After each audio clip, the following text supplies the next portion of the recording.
to set yourself up for training success. So we're going to find out what you need to do with your family. It takes the whole family to make sure that your pet is successfully trained. Good tips for you coming up.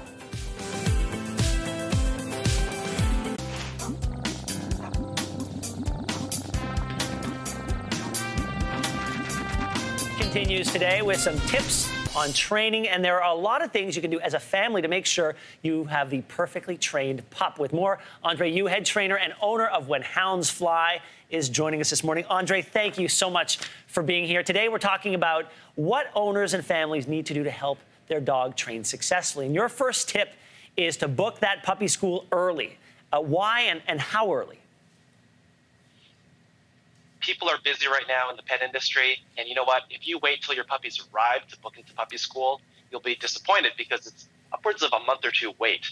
One way to think about it is it would almost be like waiting till you have to go back to work after leaving for mat leave to look for childcare. So book it early, get it in 1 or 2 months early, because you know what they say, people that are good are busy, and those that aren't busy are usually not very good.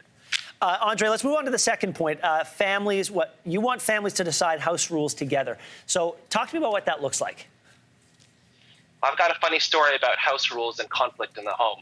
I had a client where it was an empty nester couple where the dog had to be held in the husband's lap and hugged throughout dinner.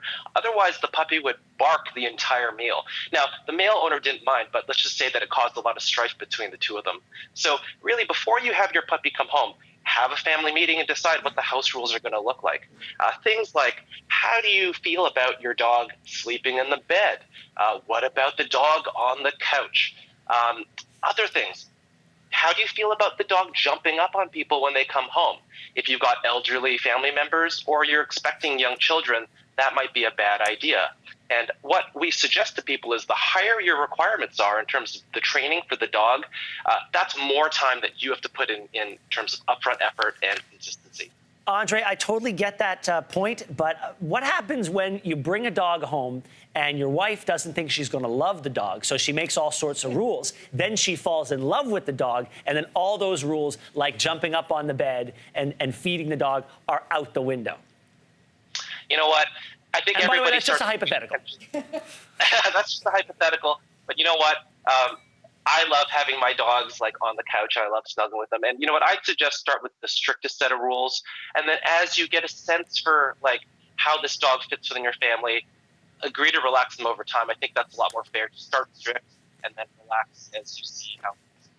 All right, let's move on. You also want families to decide on their training method. So what are the differences in training methods?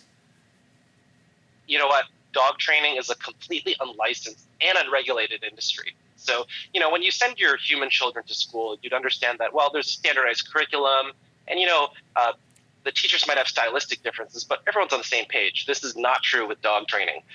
There are dog trainers out there that literally would be bringing home the equivalent of the methods of using like a dunce cap and a paddle. So we're biased. Our company likes using a lot of positive reinforcement. We understand it to be the most up-to-date methods. And that looks like using a lot of treats as reinforcement, setting up the dog to be successful, breaking down tasks into small, achievable wins for the dog.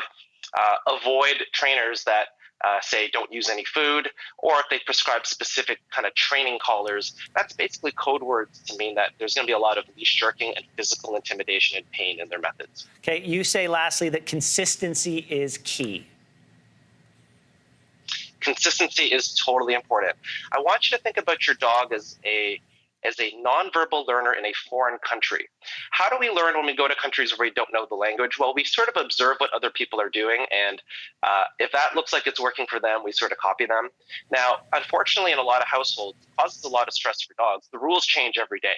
So, for example, one day you come home, and you had a bad day and you miss your dog. So they run up to you and they jump on you, tail wagging and barking and licking you.